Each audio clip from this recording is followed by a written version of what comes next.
Là aussi, ils pêchent. Tu vois, les gens, tout le monde pêche ici. On va dire que c'est ma fesse. D'accord.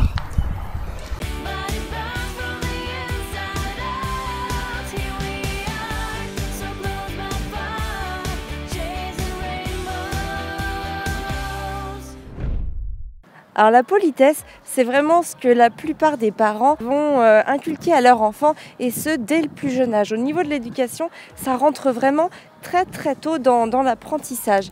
Et c'est vrai que d'une certaine manière, c'est très important la politesse, puisque c'est ce qui nous permet de nous intégrer à un groupe, c'est ce qui va nous permettre de rentrer dans un cercle social. C'est aussi l'image que l'on renvoie de nous, l'image que l'on va donner aux autres. C'est aussi une sorte de respect que l'on montre aux autres.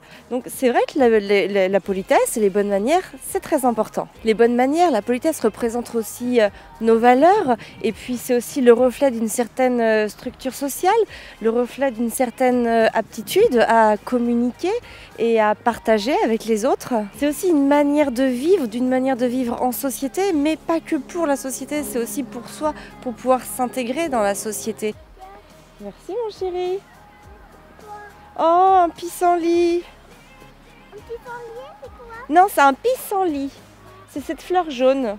J'aime beaucoup le jaune de cette fleur d'ailleurs. C'est un très beau jaune d'or, un jaune soleil.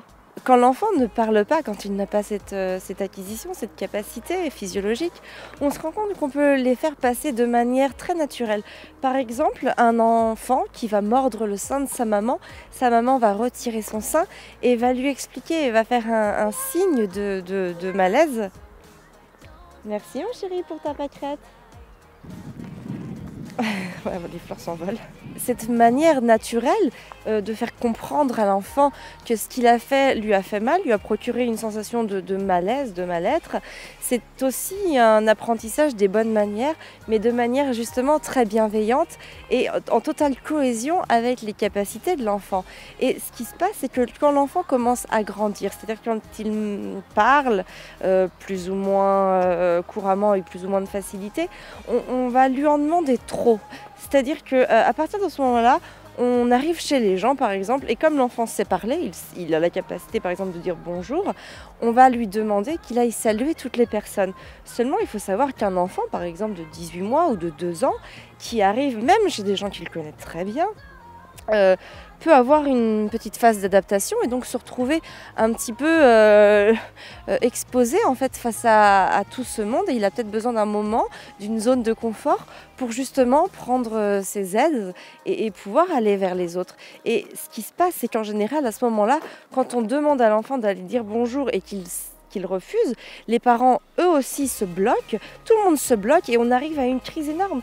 Et on peut arriver à des cris, des larmes, des punitions, des menaces, etc. Tout simplement à la base pour un moment d'échange, un moment de dire bonjour, quelque chose qui part d'une bonne intention.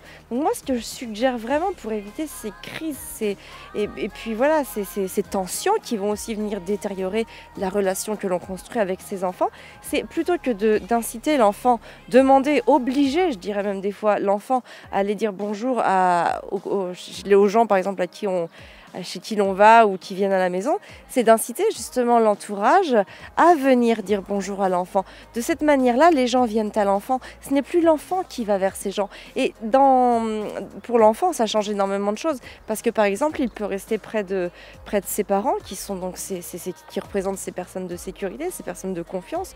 Et du coup, les gens viennent à lui pour lui dire bonjour. Il reste rassuré, mais à côté de ça, il a bien compris que quand on arrivait quelque part, on disait bonjour, seulement ses émotions ne sont pas encore capables de gérer ce déclic aussi vite que l'adulte le voudrait. Nous, on essaye vraiment d'inculquer à Arthur par rapport à la politesse, aux bonnes manières, une notion de partage. C'est-à-dire que par exemple, pour demander quelque chose, je vais prendre l'exemple d'un verre d'eau, on ne dit pas « je voudrais un verre d'eau, s'il te plaît maman », de manière automatique et systématique. Au contraire, on a envie d'avoir quelque chose, mais pour avoir cette chose, il faut aussi que l'on le fasse dans le plaisir, dans le partage. C'est que la personne à qui l'on va demander quelque chose doit aussi recevoir un acte. Et un acte d'amour,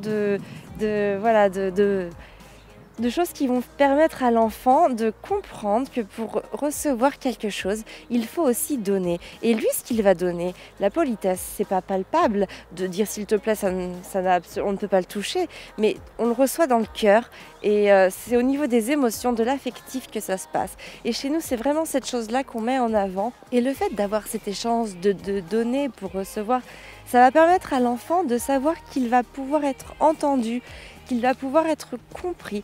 Et c'est vraiment très important. On l'incite beaucoup à s'exprimer dans le calme. On est nous-mêmes le plus calme possible parce qu'on ne peut pas demander à un enfant d'être calme en étant énervé. Ça paraît assez contradictoire. Donc même si en effet l'exemplarité ne fait pas tout, je pense qu'aussi être un exemple est très très important. Quand on s'adresse à Arthur et même quand on s'adresse entre nous, vraiment on s'applique à employer des mots de politesse par exemple, si c'est ces mots-là, en tout cas que l'on veut faire passer à l'enfant. Si on fait ça aussi, c'est pour faire réfléchir Arthur, c'est-à-dire qu'il n'agisse pas par automatisme, qu'il ne dise pas voilà s'il te plaît sans en comprendre réellement le sens. Au contraire, l'enfant a besoin de comprendre ce qu'on lui demande. Et pour comprendre, il a besoin d'être mis en position de réfléchir pour pouvoir se poser et pour pouvoir comprendre le sens de la portée que peuvent avoir les mots de politesse, par exemple.